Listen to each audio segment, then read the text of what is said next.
ચાલો દાખલા નંબર 18 છે આપણી પાસે. એમની અંદર એવું કીધું છે, આ અવલોકન સમજાવો.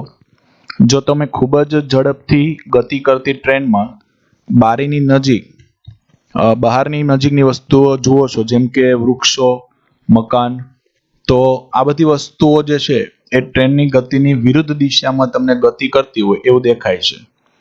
જ્યારે દૂરની વસ્તુઓ જેવી કે પહાડની ટોચ, ચંદ્ર, તારાઓ વગેરે સ્થિર દેખાય છે. અને આપણને ખબર છે કે ગતિમાં છો અને દૂરની વસ્તુઓ તમારા સાથે પણ ગતિ કરે છે. આવું શા માટે થાય છે? તો એના માટે એવું વિચારી શકાય દોસ્તો, એક સિમ્પલ વસ્તુ છે કે જ્યારે વસ્તુ આપણાથી ખૂબ નજીક હોય ત્યારે એ વસ્તુ અને આપણી આંખને જોડતી જે રેખા છે એ રેખા એ દ્રષ્ટિ સ્થાનભેદનો જે ખૂણો આપણી આંખ સાથે બનાવે છે એ ખૂણો ખૂબ મોટો હોય છે.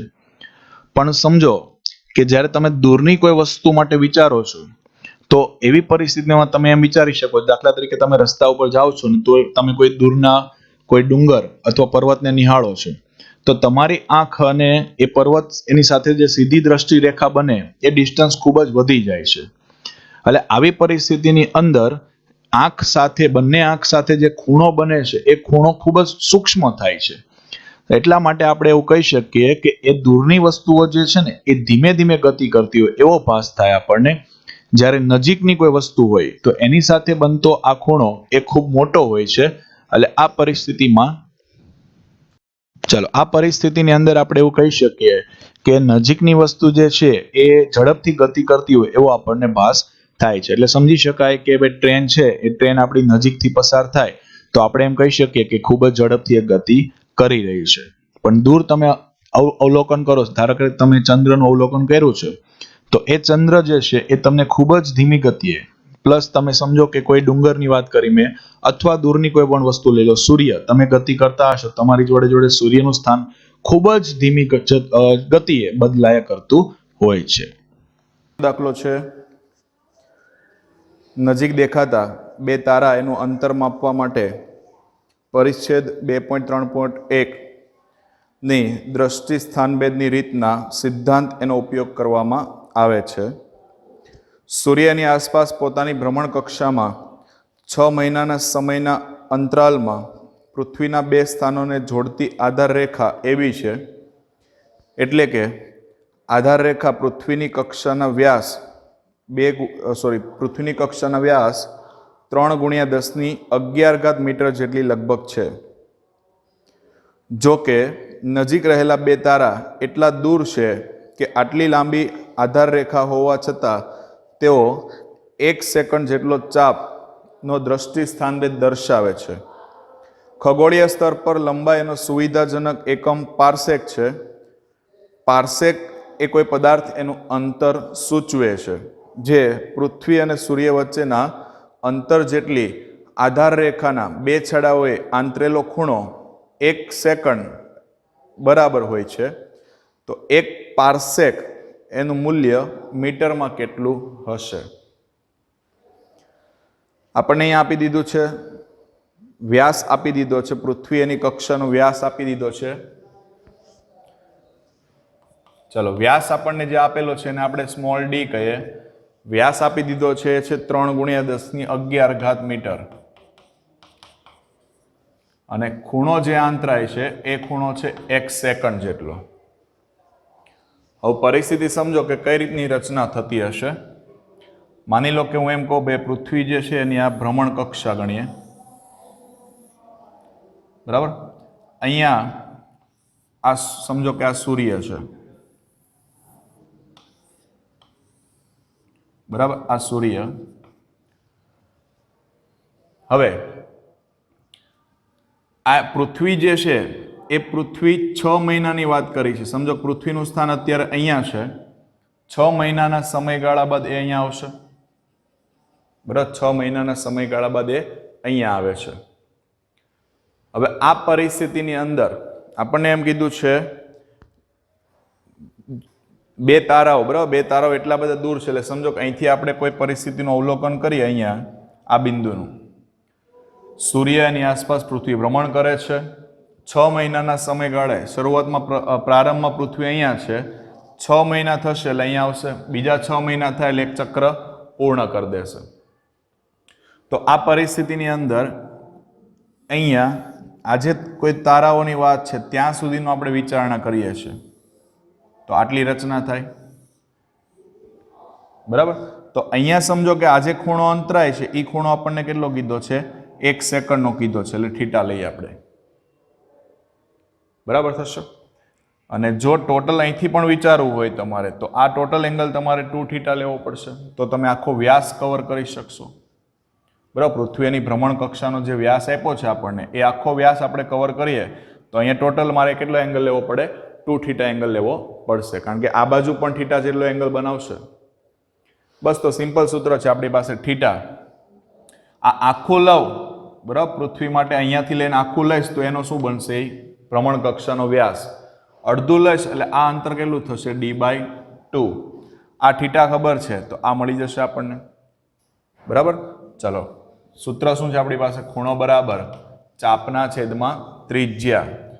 એટલે ચાપ છે આપણી d/2 અને ત્રિજ્યા જે છે આ, એને આપણે લઈ લે r. ચાલો, r ને કરતા બનાવે તો r બરાબર d/2 એટલે d/2 થીટા થઈ જશે. ડી આપણને આપી દીધું છે, કેટલું છે? 3 × 10⁻11 મીટર છે. આ 1 સેકન્ડ આપ્યું છે, આ 1 સેકન્ડને આપણે ફેરવવું પડશે રેડિયનમાં, તો આ થશે 3 × 10⁻11 છેદમાં 2 થીટા. થીટા બરાબર 1 સેકન્ડ. 1 સેકન્ડને હું ફેરવી નાખું ડિગ્રીમાં, એટલે 1/3600 કરવા પડશે. ડિગ્રીમાં ફરે પછી એને પાઈના છેદમાં 180 વડે ગુણી દો, એટલે આટલું થઈ જશે રેડિયનમાં. ચાલો, આ બંને છેદનો છેદ છે, અંશમાં જતું રહેશે, એટલે 3 × 10⁻11 ગુણ્યા 3600 ગુણ્યા 180 છેદમાં 2 ગુણ્યા પાય. આપો સાદુરૂપ. આ તમારો જવાબ 30, 95, 54.1 આવે છે. ચલો, ઘાત છે આપણી પાસે 10⁻11. આ પોઈન્ટને આપણે ખસેડીએ આ બાજુ, 1, 2, 3, 4, 5 ને 5 પોઈન્ટ ખસશે ને અહીંયા, 3.09 ગુણ્યા 0.9 સુધી પોઈન્ટ ખસેડો એટલે કેટલા ખસે? 1, 2, 3, 4, 5. 5 પોઈન્ટ ખસે એટલે 11 ને 5 થઈ ગયા 16 એટલે 10⁻16 મીટર, બરાબર. એટલે આ મૂલ્ય કોનું થઈ ગયું તમારું? 3.09 ગુણ્યા 10⁻16 મીટર, એટલે એ થઈ ગયું આપણું 1 પાર્સેક, બરાબર. એટલે કેટલા પાર્સેક થયા? 1 પાર્સેક. ચલો, 20મો દાખલો છે. આપણા સૂર્યમંડળમાં નજીકનો તારો છે એ 4.29 પ્રકાશ વર્ષ દૂર છે. પાર્સેકમાં આ અંતર કેટલું થશે? સૂર્યની આસપાસ પોતાની ભ્રમણ કક્ષામાં 6 મહિનાના સમય અંતરાલે પૃથ્વીના 2 સ્થાનો પરથી આ તારાને જોવામાં આવે તો તે કેટલો કોણ આંતરશે? આપણને એવું કીધું છે સૂર્યમંડળમાં નજીકનો તારો જે છે કેટલા? 4.29 પ્રકાશ વર્ષ દૂર છે, અને પાર્સેકમાં આ અંતર કેટલું થશે એ આપણને ગણવાની વાત કરી છે. એટલે સમજી લઈએ કે આ ટાઈપની પરિસ્થિતિ થાય. અહીંયા આપણે એમ સૂર્ય ગણીએ, બરાબર, મોટી આકૃતિ બતાવે સૂર્ય. તો આ સૂર્યથી જે તારાઓની વાત કરી છે અહીંયા, એ ડિસ્ટન્સ આપણને આપી દીધું છે અહીંથી, બરાબર. આ આપ્યું છે 4.29 પ્રકાશ વર્ષ, એટલે લાઇટિંગ યર થયું. એ પ્રકાશ વર્ષ એને આપણે કેમાં ફેરવવાનું કીધું છે? પાર્સેકમાં. ચાલો, તો પહેલા તો આપણને જે લંબાઈ આપી છે એલ તરીકે, એ ડિસ્ટન્સ આપણી પાસે કેટલું છે? 4.29 લાઇટિંગ યર છે. એક લાઇટિંગ યર એટલે આપણને ખબર છે 1 લાઇટિંગ યર બરાબર 9.46 ગુણ્યા 10⁻15 મીટર, બરાબર. 9.46 ગુણ્યા 10⁻15 મીટર છે. આને પહેલા આપણે મીટરમાં કન્વર્ટ કરી દઈએ અને પછી પાર્સેકનો સંબંધ આપણને ખ્યાલ છે. તો એલ બરાબર 4.29 ગુણ્યા 9.46 ગુણ્યા 10⁻15. ચાલો, આટલું મીટરમાં થઈ ગયું. હવે 1 પાર્સેક બરાબર કેટલા? તો 1 પાર્સેક બરાબર 3.08 ગુણ્યા 10⁻16 મીટર થશે. આપણે તો અહીંયા આપણને મીટરમાં સંબંધ ખબર છે કે આટલા મીટર હોય તો કેટલા પાર્સેક થાય, એટલે આને ઉલટું ગણી શકાય ને. તો કે 1 મીટર બરાબર કેટલા? તો કે 1/3.08 ગુણ્યા 10^16 આટલા પાર્સેક થશે. આ આપણે આની સાથે ગુણી દઈએ એટલે આપણને વેલ્યુ મળી જશે. કેટલા પાર્સેકમાં આપણે અંતર જોઈએ છે? તો L બરાબર થઈ જશે આપણી પાસે આટલું ડિસ્ટન્સ છે 4.29 ગુણ્યા 9.46 ગુણ્યા 10^15 એને ભાગાકારમાં આવશે અહીંયા 3.08 ગુણ્યા 10^16. આપો સાદુરૂપ. ઘાત અહીંયા 16 છે, ઉપર જશે એટલે એક ઘાત ઓછી થઈ જશે તો -1 બચે. એટલે આ તમારો આન્સર થઈ ગયો 1. સાર્થક અંક પ્રમાણે જોવા જશો દોસ્તો તો અહીંયા 3 છે, આમાં પણ 3 છે, આમાં પણ કેટલા છે? 3. તો આપણે આને 3 સુધી રાખીએ તો આપણો આન્સર કેટલો થઈ જશે? 1.38 પાર્સેક. બરાબર, 1.38 પાર્સેક. હવે અહીંયા જે ખૂણો અંતરાય છે એ ખૂણો અહીંયા આપણને એવું કીધું છે, સમજો કે આ જે પરિસ્થિતિ લઈએ વચ્ચેનો સેન્ટર પોઈન્ટ, તો ત્યાં સુધીનો આ જે ભાગ છે ને એ આપણો 1 સેકન્ડ જેટલો ખૂણો અંતરાય. બરાબર, 1 સેકન્ડ જેટલો ખૂણો અંતરાય. એટલે આ 1 સેકન્ડ થાય તો ટોટલ આપણે બીજો ભાગ લઈએ તો એનો પણ 1 સેકન્ડ થાય. કારણ કે 6 મહિનાની પરિસ્થિતિમાં અહીંયા હોય, આ પોઝિશન પર હોય, તો ફરીને પછી અહીંયા આવવાની પરિસ્થિતિ થશે. ફરતી આપણે રાઉન્ડ એની કક્ષા લઈએ ધ્યાનમાં તો ટોટલ એમ કહી શકાય ને કેટલો ખૂણો અંતરાય? 2 સેકન્ડનો ખૂણો અંતરાય. બરાબર, 2 સેકન્ડનો ખૂણો અંતરાય. તો આપણી પાસે કેટલા પાર્સેક છે? 1.38 પાર્સેક છે. એટલે 1 પાર્સેક જ્યારે હોય સૂર્ય અને પૃથ્વી વચ્ચેનું ડિસ્ટન્સ 1 પાર્સેક, ત્યારે આપણને ખબર છે 1 સેકન્ડ જેટલો ખૂણો અંતરાતો. તો આપણે થિયરી પણ વ્યાખ્યા પણ આપી છે. અહીંયા 2 સેકન્ડ છે તો ત્યારે કેટલો ખૂણો અંતરાય લખી શકાય ને આપણે. એટલે સમજો કે 1 પાર્સેક હોય ત્યારે કેટલો અત્યારે એંગલ અંતરાય છે? 2 સેકન્ડનો એંગલ અંતરાય છે. કારણ કે તમે આ પરિસ્થિતિમાં જુઓ 6 મહિનાની 2 અલગ અલગ પોઝિશન થાય. અહીંયા 6 મહિના પહેલાં અહીંયા છે, 6 મહિના પછી અહીંયા આવશે. પહેલાં થીટાનો ખૂણો, પછી તમે અહીંથી લેશો આ, તો આ પણ કેટલાનો ખૂણો બનશે અહીંયા? તો આ પણ થીટાનો જ ખૂણો થશે. બરાબર છે. એટલે એ જ પરિસ્થિતિ અહીંયા લાગુ પડી. 1 પાર્સેક હતો ત્યારે આપણી પાસે ટોટલ 2 સેકન્ડનો ખૂણો અંતરાય. તો 1.38 પાર્સેક હોય ત્યારે કેટલા? એટલે 1.38 ગુણ્યા 2 સેકન્ડ. એટલે આના બમણા કરી દે. આના બમણા કરશો એટલે 8 દુ 16, 3 દુ 6 ને 1 7, એટલે 2.76 સેકન્ડ જેટલો ખૂણો અંતરાશે. બરાબર છે. ચાલો 21મો દાખલો છે. આપણને એવું કીધું છે ભૌતિક રાશિઓના માપનમાં સચોટતા હોવી તે વિજ્ઞાનની આવશ્યકતા છે. ઉદાહરણ તરીકે કોઈ વિમાન એની ઝડપ નક્કી કરવા માટે ખૂબ જ સૂક્ષ્મ સમય અંતરાલોએ તેના સ્થાન નક્કી કરવા માટે એક ચોક્કસ પદ્ધતિ હોવી જોઈએ. બીજા વિશ્વયુદ્ધમાં રડાર એની શોધ પાછળ આ પ્રયોજન થયું હતું. આધુનિક વિજ્ઞાનમાં એવા જુદા જુદા ઉદાહરણ વિશે વિચારો જેમાં લંબાઈ, સમય, દ્રવ્યમાન વગેરેના સચોટ માપનની આવશ્યકતા હોય. જો કે આ ઉપરાંત શક્ય હોય ત્યાં સચોટતાના માત્રાત્મક વિચારો આપી શકો. ખૂબ જ સૂક્ષ્મ પરિસ્થિતિને વિચારવાની વાત કરી છે આપણને. સૂક્ષ્મ પરિસ્થિતિને જો આપણે ધ્યાનમાં લઈએ તો એવી પરિસ્થિતિ માટે આપણે એમ કહી શકીએ, તમને ખ્યાલ હોય રડાર, બરાબર, જે આસપાસના વિસ્તારમાંથી તમને અલગ અલગ માહિતીના સંદેશાઓ આપશે, આગાહી કરીને આપશે.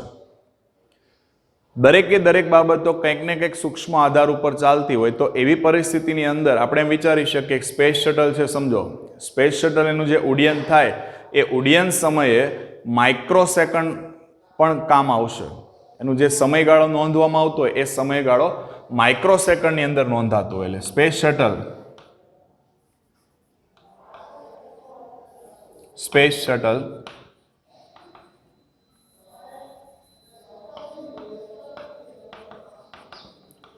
સ્પેસ શટલનો જે સમયગાળો છે સમજો 1 માઇક્રોસેકન્ડના સમયગાળાની અંદર નોંધ કરવામાં આવતો હોય છે. એ રીતે બીજી વસ્તુની વાત કરીએ આપણે, દ્રવ્યમાનનું જો માપન કરીએ તો આપણને ખ્યાલ છે દ્રવ્યમાન જે છે એ સૂક્ષ્મની અંદર સૂક્ષ્મ એટલે 10⁻30 કિલોગ્રામ સુધીનું માપન પણ આપણે કરી શકીએ છીએ. ન્યુક્લિયસ છે, બરાબર, એ ન્યુક્લિયસ એનું બંધારણ તમે વિચારવા જાઓ, પરમાણુનું બંધારણ વિચારો, પરમાણુની અંદર ન્યુક્લિયસ છે. આ ન્યુક્લિયસનું જો આપણે બંધારણ વિચારવા જઈએ તો એમનું જે લંબાઈ છે એમનું જે પરિમાણ છે એ પરિમાણ આપણને ખ્યાલ છે 10⁻15. બરાબર, ન્યુક્લિયસનું પરિમાણ એ કેટલું? તો કે ભાઈ ન્યુક્લિયસનું પરિમાણ એ 10⁻15 મીટરના ક્રમનું હોય. તો દોસ્તો આ બધી વસ્તુઓ જે છે એ ખૂબ જ સૂક્ષ્મ વસ્તુઓનું માપન કરશે. સમયની અંદર, લંબાઈની અંદર કે પછી દળ હોય, આ બધાની અંદર આપણે સૂક્ષ્મમાં સૂક્ષ્મ વસ્તુનું પણ માપન કરી શકીએ છીએ. બરાબર છે? ચાલો નેક્સ્ટ જોઈએ. જે રીતે વિજ્ઞાનમાં સચોટ માપન જરૂરી છે, તેવી જ રીતે અલ્પ વિકસિત વિચારો તથા સામાન્ય માપનો દ્વારા રાશિઓનો સામાન્ય અંદાજ લગાવો તેટલું જ મહત્વનું છે. નીચે આપેલા અનુમાન લગાવી શકાય તે માટેના ઉપાયો વિચારો.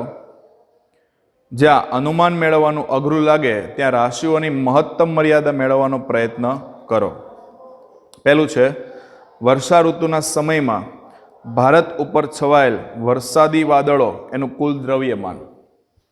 વર્ષા ઋતુના સમયગાળામાં ભારત ઉપર છવાયેલા વરસાદી વાદળો એનું કુલ દ્રવ્યમાન. ચાલો વરસાદી વાદળો એનું દ્રવ્યમાન જોઈએ છે. વાદળનું દ્રવ્યમાન જોઈએ છે. આપણે દ્રવ્યમાન મેળવવું છે એટલે એક જ સૂત્ર છે આપણી પાસે, ઘનતાનું. ઘનતા બરાબર દળ ભાગ્યા કદ. એમાં ઘનતા જે છે પાણીની એ આપણને ખબર છે. બરાબર, પાણીની ઘનતા કેટલી? 1000 કિલોગ્રામ પર મીટર ક્યુબ છે. આપણે કોઈ ચોક્કસ એક વિસ્તાર વિચારી લઈએ કે આટલા વિસ્તારની અંદર વરસાદ પડેલો હશે, તો એટલા વિસ્તાર પ્રમાણે એનું દળ કેટલું હશે એ આપણે કાઉન્ટ કરી શકીએ. આમની અંદર બધા પોતપોતાની રીતે વિચાર અલગ અલગ હોઈ શકે. બરાબર છે? એટલે કદ તમારી દ્રષ્ટિએ તમે અલગ લઈ શકો, પણ પાણીની ઘનતા રો 1000 કિલોગ્રામ પર મીટર ક્યુબ છે.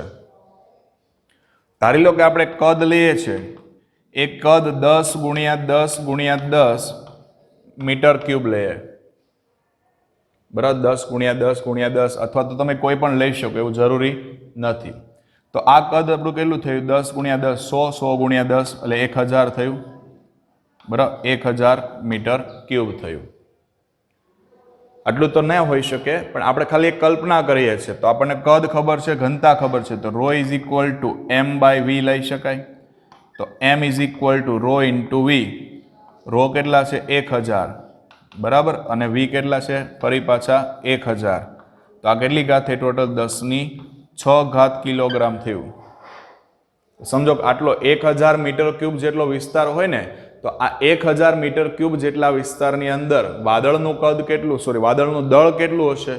10⁶ કિલોગ્રામ, એટલે કે 10 લાખ કિલોગ્રામ જેટલું એનું દળ હશે. બરાબર છે? ચાલો બીજું છે, કોઈ હાથીનું દ્રવ્યમાન માપવું છે આપણે. હાથીનું દ્રવ્યમાન માપવું છે, તો એના માટે તો આપણને ખ્યાલ છે આટલો મોટો કઈ વજન કાંટો આપણી પાસે હોતો નથી. પણ એના માટે શું કરી શકાય? પાણીનો સહારો લઈ શકાય, હોડીનો સહારો લઈ શકાય. કઈ રીતે? દાખલા તરીકે ઘનતા જે છે પાણીની, એ તો આપણને ખ્યાલ છે. આપણે માપવું છે એનું દ્રવ્યમાન, એટલે આપણે પરિસ્થિતિ પ્રમાણે કદ મેળવવું પડશે. તો સમજી લો કે આપણે એમ કહીએ, હોડી જે છે પહેલા હોડીને પાણીમાં ડૂબાડો. હોડીને પાણીમાં ડૂબાડશો એટલે હોડી શું કરશે? પાણીને વિસ્થાપિત કરાવશે.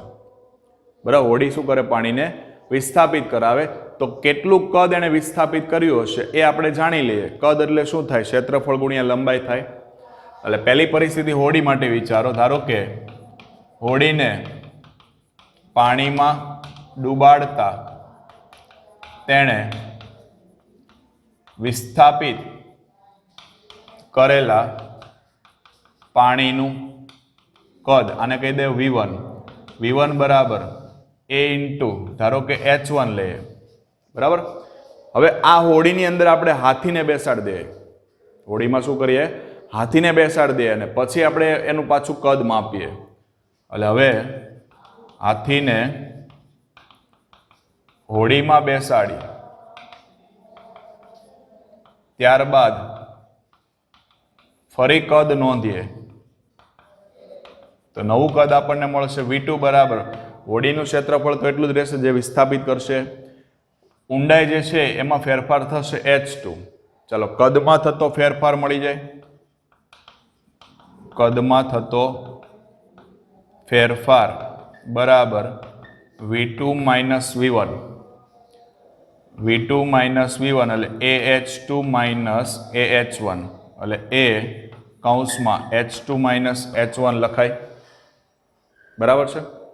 ચાલો આ મળી ગયું આપણને કદ. હવે આપણને ઘનતા ખબર છે. પાણીની ઘનતા કેટલી હોય? રો. બરાબર, કિલોગ્રામ પર મીટર ક્યુબ હશે. પાણીની ઘનતા રો છે, કદ આપણને ખબર છે V બરાબર, તો દળ મળી જાય. તો હાથીનું દળ બરાબર rho into A into H2 minus H1. બરાબર. ચલો ત્રીજું છે આપણી પાસે, કોઈ આંધી દરમિયાન પવનની ઝડપ. બરાબર, આંધી આવે એટલે પવન જોરદાર ફૂંકાતો હોય, એ સંજોગો દરમિયાન પવનની આપણે ઝડપ માપવી છે. તો એના માટે એક એનોમીટર નામનું સાધન છે, જે વાયુ એનો વેગ માપે. બરાબર, વાયુના વેગ માપવા માટેનું એક ચોક્કસ પ્રકારનું સાધન છે. જેટલી ઝડપથી પવન ફૂંકાશે એ 1 સેકન્ડની અંદર કેટલી વખત ભ્રમણ કરે છે એના ઉપરથી એની ઝડપ નક્કી કરવામાં આવે છે. બરાબર, એટલે એનેમોમીટર નામનું એક સાધન છે, એની મદદથી આપણે ઝડપ નક્કી કરી શકીએ છીએ. ચોથું છે તમારા માથાના વાળની સંખ્યા. વાળની સંખ્યા મેળવવી હોય તો પહેલા તો આપણે સમજવું પડે કે ભાઈ આપણે એમ કહી શકીએ ભાઈ આપણું માથું જે છે એ માથાનું ક્ષેત્રફળ કેટલું હશે. તો એની અંદર સમજો કે આપણે એમ કહીએ 5 સેન્ટીમીટર, 2 સેન્ટીમીટર, 3 સેન્ટીમીટર, માથા પ્રમાણે અલગ અલગ સમજો કે એક એટલી ત્રિજ્યા લઈને આપણે એક વર્તુળ બનાવી દઈએ. તો એ વર્તુળ એનું ક્ષેત્રફળ, એ ક્ષેત્રફળની અંદર જેટલા પણ વાળ કવર થતા હશે એને આપણે પ્રત્યેક વાળના ક્ષેત્રફળ વડે ભાગી નાખીએ એટલે સંખ્યા મળી જાય. તો આમ લઈ શકીએ ને, દાખલા તરીકે વ્યક્તિના માથાનું ક્ષેત્રફળ ધારો કે કેટલું છે, તો કે A જેટલું છે. પછી વાળનું ક્ષેત્રફળ, વાળ જે હોય એના આડછેદનું ક્ષેત્રફળ લઈ શકાય કેટલું? πr². તો સિમ્પલ જ છે, માથામાં રહેલા વાળની સંખ્યા એનો અંદાજ લગાવી શકાય. આપણે આ બધો ભાગ તો કવર નહીં કરી શકીએ, ખાલી ઉપરનો ભાગ કવર કરીએ તો વ્યક્તિના માથાનું ક્ષેત્રફળ છેદમાં આવશે વાળનું ક્ષેત્રફળ. એટલે એના છેદમાં થઈ ગયું πr². એટલે સમજો કે આટલો આપણે ભાગ લીધો ધ્યાનમાં ઉપરનો, તો એની અંદર જેટલા પણ વાળ હશે એ બધાનું ક્ષેત્રફળ તો સરખું જ હશે. ટોટલ એના ક્ષેત્રફળ વડે ભાગી નાખીએ એટલે આપણને અંદાજ આવી જશે કે આપણા માથાની અંદર કેટલા વાળ હશે. બરાબર છે. ત્યાર પછી એવું કીધું છે તમારા વર્ગખંડમાં રહેલા વાયુ એમના અણુની આપણે સંખ્યા નક્કી કરવી છે. તો દોસ્તો એક સિમ્પલ વસ્તુ છે, આપણે એમ કહી શકીએ કે બે 1 મોલ જે આદર્શ વાયુ છે, તો આ 1 મોલ આદર્શ વાયુ એનું કદ કેટલું હોય? તો આપણને ખ્યાલ છે 22.4 લીટર હોય. હવે આ 22.4 લીટર છે એને તમે મીટર ક્યુબમાં ફેરવશો એટલે 10⁻³ વાળું તમારે ગુણવું પડશે. હવે એવોગ્રેડો અંક ખબર છે આપણને. એવોગ્રેડો અંક એની વેલ્યુ છે 6.022 × 10⁻23 છે.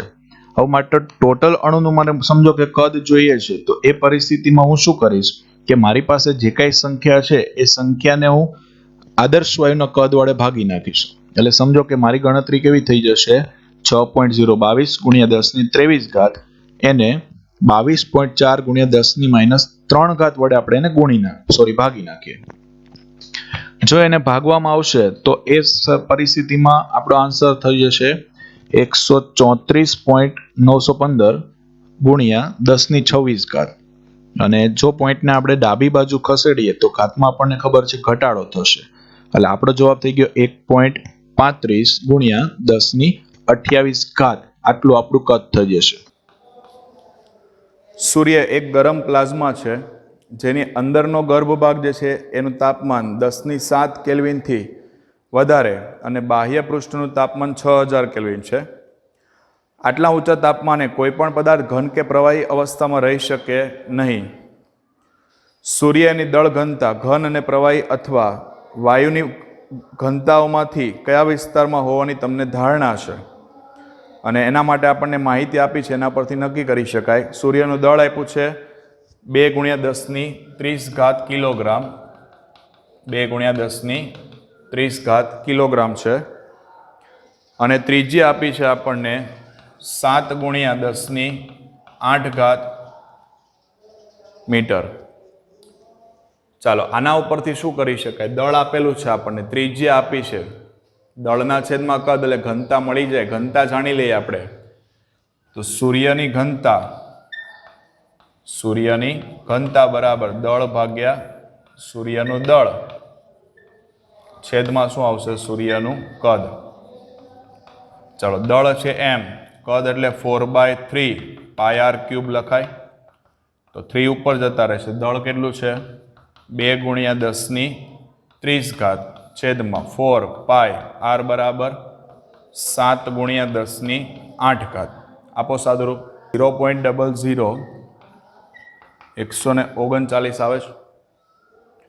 ઘાત લઈ લો, અહીંયા 30 ઘાત છે, 8 તરી 24 એટલે ઉપર જશે તો 7 ઘાત બચશે આપણી. ગુણાકાર કરી દો, પોઈન્ટ કાપી નાખું, પોઈન્ટને ખસેડી દો જમણી બાજુ, 3 પોઈન્ટ ખસેડું છું એટલે 1.39 ગુણ્યા 10⁴ ઘાત કિલોગ્રામ પર મીટર ક્યુબ થશે. હવે આટલી બધી સમજો, 4 ઘાત છે આ, 4 ઘાત એટલે ઘણું બધી એની ઘનતા વધારે કહેવાય. ઘનતા ઘણી બધી વધારે છે એનો મતલબ શું થયો? કે કાં તો એનો સમાવેશ ઘન અવસ્થામાં થતો હોય, કાં તો પ્રવાહી અવસ્થામાં થતો હોય, પણ વાયુ અવસ્થામાં સમાવેશ થાય નહીં. કારણ કે વાયુ અવસ્થા હોય તો એની ઘનતા આટલી બધી વધારે હોઈ શકે નહીં. એટલે કયા વિભાગમાં સમાવેશ કરી શકાય? તો કે ઘન કાં તો પ્રવાહી. બરાબર, પણ વાયુ વિભાગમાં સમાવેશ કરી શકાય નહીં. ક્લિયર છે? ચાલો લાસ્ટ દાખલો છે આપણી પાસે, દાખલા નંબર 24. એમની અંદર આપણને એવું કીધું છે, જ્યારે જુપિટર ગ્રહ પૃથ્વીથી 824.7 મિલિયન કિલોમીટર દૂર હોય ત્યારે તેના કોણીય વ્યાસનું માપ આપેલું છે, 35.72 સેકન્ડ છે. તો જુપિટર એનો વ્યાસ શોધો. ડિસ્ટન્સ પહેલા આપણને આપી દીધું છે, કેપિટલ ડી બરાબર 824.7 મિલિયન કિલોમીટર છે, મિલિયન કિલોમીટર. પછી આપણને આપ્યું છે એનો કોણીય વ્યાસનું માપ આપ્યું છે 35.72, આલ્ફા બરાબર 35.72 સેકન્ડ છે. આ મિલિયન કિલોમીટર છે એટલે ડી બરાબર 824.7 ગુણ્યા 10⁶ ઘાત, કિલોમીટરને ફેરવી મીટરમાં લે 10⁻³ ઘાત, આ થયું મીટર. એટલે 824.7 ગુણ્યા 10⁹ ઘાત મીટર. ચાલો આલ્ફા આપ્યું છે આપણને સેકન્ડમાં, 35.72 સેકન્ડ છે. સેકન્ડને દોસ્તો આપણે ફેરવી નાખીએ કેમાં? ડિગ્રીમાં પહેલા તો. એટલે 35.72 એના ભાગ્યા 3600 એને ગુણ્યા પાય છેદમાં 180 એટલે આ થયો આન્સર રેડિયનમાં. સૂત્ર લઈ લો, alpha is equal to small d upon capital D. આપણે સ્મોલ ડી જોઈએ છે તો આલ્ફા ઇન્ટુ કેપિટલ ડી.